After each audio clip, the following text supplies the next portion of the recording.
Diabetes mellitus type 1 concept map. Researched and narrated by Kerry Richter, Melissa Allen, Mailawan Nugent Lee, and Kaya Bunton. Today, our topic is diabetes mellitus type 1. We will discuss risk factors for developing this type of diabetes and how these risk factors can trigger changes in the normal functioning of the body. We will also discuss the pathophysiology behind these changes and explain how the changes at cellular level cause the signs and symptoms related to diabetes. When these signs and symptoms occur, we discuss what testing is needed to diagnose type 1 diabetes. We will also look at when this is diagnosed, what clinical management is required for a hospitalized patient, and the medication options available. Finally, we will look at, if this condition is left unmanaged, what short and long-term complications we can expect to see. So to start with, we can see on the concept map that 95% of people diagnosed with type 1 diabetes mellitus have a genetic predisposition, which increases their susceptibility and can result in an autoimmune immune response. Environmental factors will also trigger this response. This autoimmune response causes destruction of pancreatic B cells, resulting in lack of insulin production, and this is what causes abnormal metabolism, resulting in the signs and symptoms listed here. These symptoms, together with an elevated random blood glucose reading, indicate the need for further testing, which will provide more information about how glucose is being managed in the body. When these signs and symptoms occur, it is because the body is compensating for lack of usable glucose for energy by metabolizing muscle and fat as an alternative energy source. There is too much glucose in the blood and not enough glucose in the cells. It is because of these changes in the normal metabolism of food that acute complications such as hypoglycemia, hyperglycemia, and diabetic ketoacidosis occur. If these conditions develop, the patient will need to be hospitalized to stabilize their blood glucose levels. The listed clinical management strategies, together with the appropriate medication and route of delivery, should be used to prevent further deterioration, which could lead to chronic complications such as coronary artery disease, renal impairment, and neuropathies.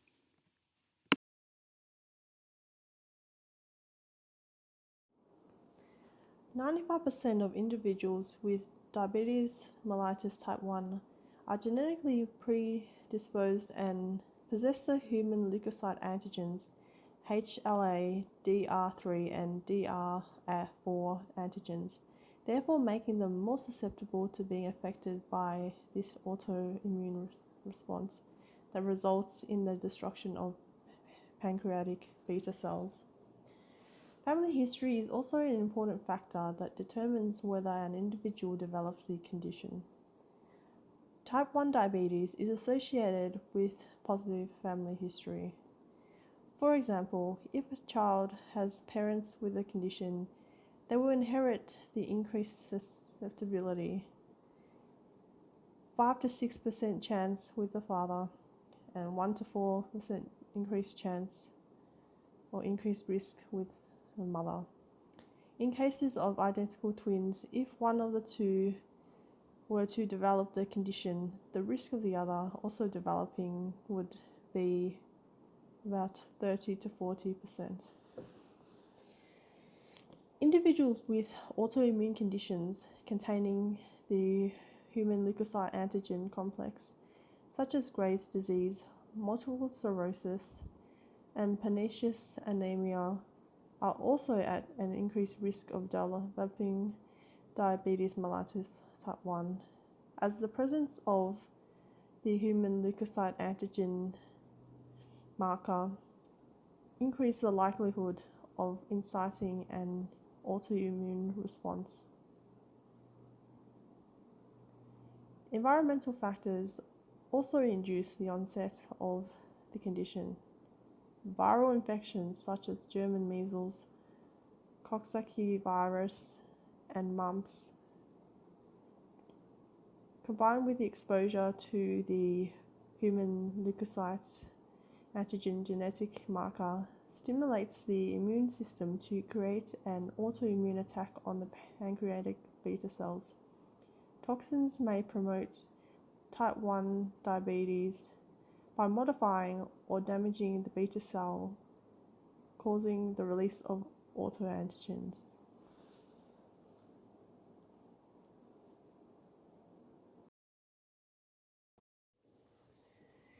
Insulitis occurs and causes an autoimmune attack on the insulin-secreting beta cells located in the isolates of Langerhans of the pancreas. Beta cell mass decreases by 80 to 90%, resulting in minimal levels of insulin production and eventually an absence of production.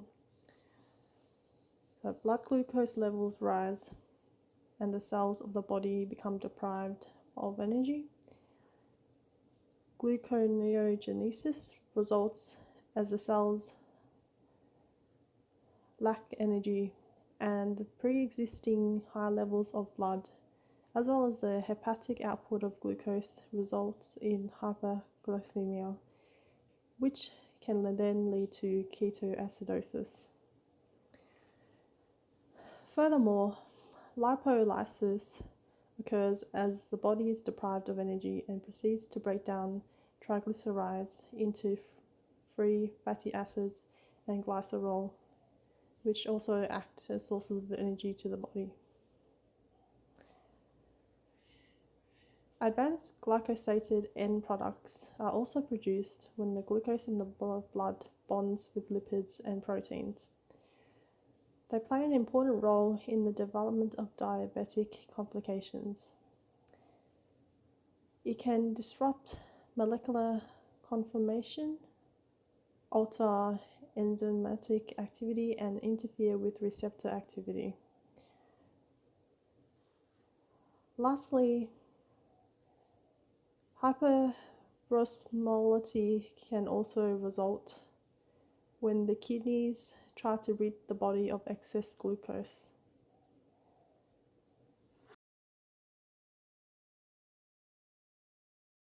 Signs and symptoms. Hyperglycemia is when there are elevated glucose levels in the blood. This tends to happen over a few hours or even days. They are usually quite high before symptoms appear. This happens when the body is low in insulin as the pancreas stops producing insulin as the insulin-producing cells have been destroyed.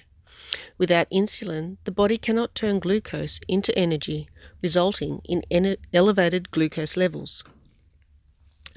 Polydipsia. Excessive thirst occurs because of the high concentration of glucose in the bloodstream, making it difficult for the kidneys to absorb the extra glucose back into the body.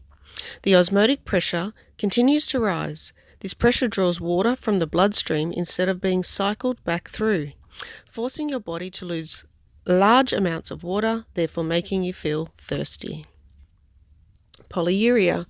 Frequent urination is most commonly the result of polydipsia, as the body is releasing the extra fluid caused by rising osmotic pressure, as the high concentration of glucose in the bloodstream makes it difficult for kidneys to absorb extra glucose back into the body.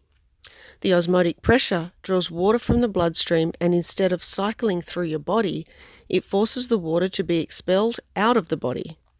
Polydipsia causes the individual to increase fluid intake, thus causing frequent urination. Glucosuria. Glucose excretion in the urine caused by increased glucose levels in the body. Glucose is not normally found in urine, so this could be an indicator of diabetes. Ketoacidosis is caused by the lack of insulin in the cells that are unable to use glucose for energy, therefore the body starts to burn fat cells for energy. This leads to a buildup of harmful chemical substances in the blood, called ketones. An identifier for this is a fruity breath smell, similar to nail polish remover or paint thinner. Weight loss. Particularly unexplained weight loss is common in diabetes. This is because without glucose in the cells, the body finds other ways to compensate, creating energy by burning muscles and fats rapidly, causing weight loss. Polyphagia. Excessive hunger is caused by glucose, sugar. not entering blood cells due to the lack of insulin. The body is unable to convert the energy from the food that is consumed.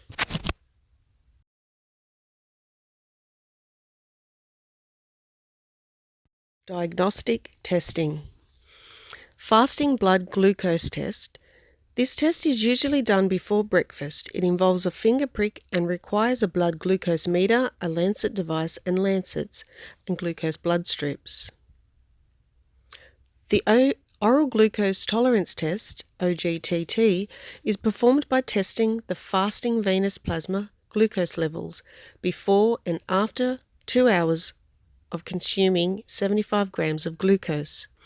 It is recommended an OGTT is performed when the results of fasting or random blood glucose are fasting 5.5 to 6.9 and random 5.5 to 11 millimoles per litre. Diabetes is diagnosed when the venous plasma test at fasting and or at the 2 hours test are higher than 7 or 11.1 and in the presence of diabetes symptoms. Glycosylated hemoglobin test. The HbA1c check test shows an average of your blood glucose over the past 10 to 12 weeks and should be arranged by your doctor every 3 to 6 months. As a type 1 diabetic in the hospital setting, it is vital to identify this patient on admission and involve the diabetes team or the endocrinology team to care for the patient. During this time in hospital, insulin changes may be required. Dietary and activity changes will occur, and the impact of infection, stress, and illness is likely to result in an increase to the needs of the patient.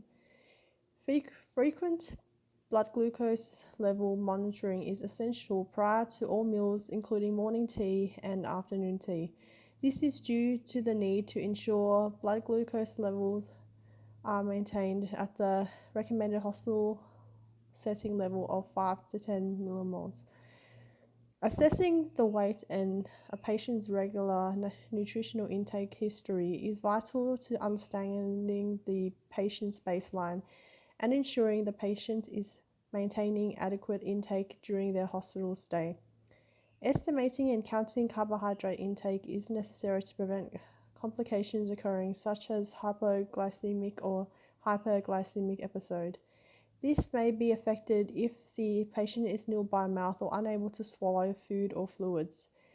A dietitian referral may be required to assist in dietary requirements and taking into account food preferences of the patient.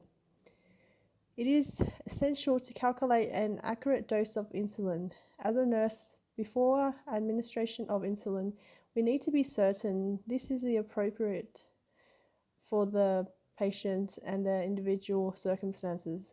By being aware of carbohydrate intake and taking into account the patient's circumstances, for example, is the patient nauseous?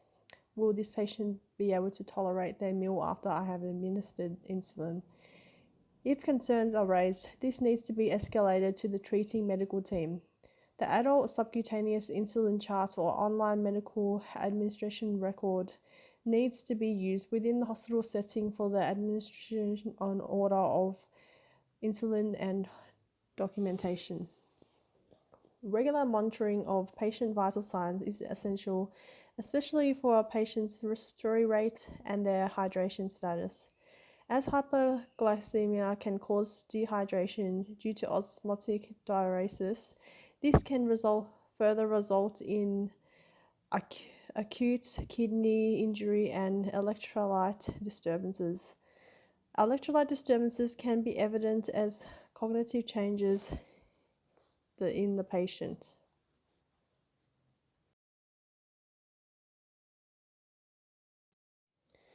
Medication management in type 1 diabetes involves the administration of insulin. Insulin can only be delivered to patients in two ways, via injection or insulin pump. This is due to the stomach destroying the insulin if it were to be swallowed. It would not work effectively. As a result, it is delivered into the subcutaneous layer of the skin, preferably into the abdomen, as this is the fastest and most consistent method. Rotating sites is essential to prevent lipotrophy of the skin, affecting the effectiveness of insulin. Insulin can be injected using either insulin syringes and insulin pen devices.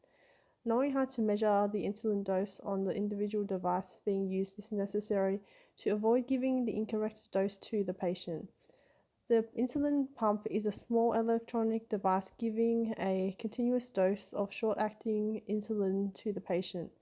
The pump detects changes in blood sugar levels and can then administer a bolus dose to compensate and keep glucose levels stable. The type of insulin affects how fast it will work before it takes effect. Generally, there are 5 types: rapid acting, short acting, intermediate, mixed, and long acting. Rapid acting insulin works the quickest in 1 to 20 minutes of administration. For this reason, it is vital patients eat immediately after injection. A mixed insulin contains 2 types of insulin, for example, a short-acting insulin and an intermediate-acting insulin. This is beneficial as the patient only requires 1 injection instead of 2, but the same principle applies as it contains a short-acting insulin. This way, the patient is required to eat after administration. A long-acting insulin lasts up to 24 hours. This is why consultation with the medical team is required before withholding any dose of insulin from the patient. Alternatively, patients with type 1 diabetes may be prescribed additional medications such as blood pressure lowering medication, ACE inhibitors, or ARBs. Management of blood pressure is important in decreasing the risk of stroke, heart disease, eye problems, and nerve damage. Cholesterol lowering medications, as patients with diabetes have an elevated risk of heart disease, and low dose of aspirin daily may be prescribed to help protect the heart.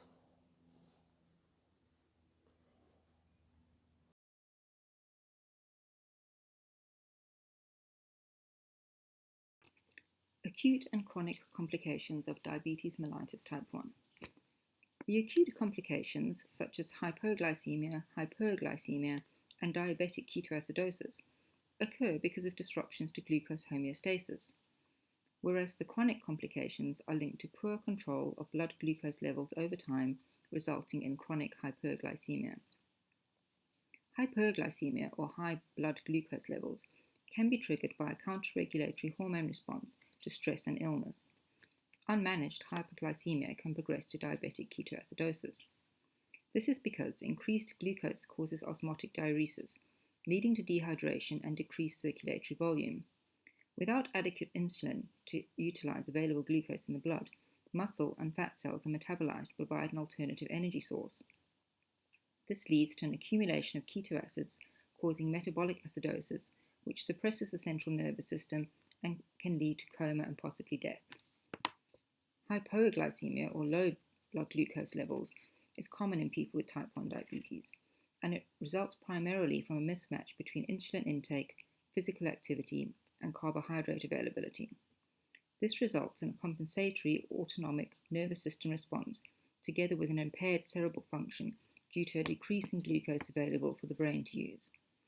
The manifestations vary, particularly in older adults. The onset is sudden, and blood glucose is usually less than 2.5 to 3.3 millimoles per litre. Severe hypoglycemia may cause death. The long-term complications can be classified as macrovascular, microvascular, and neuropathies. Macrovascular diseases such as atherosclerosis, coronary heart disease, stroke, and peripheral vascular disease are caused by glycosylation. This occurs when proteins or lipids become glycated as a result of exposure to sugars.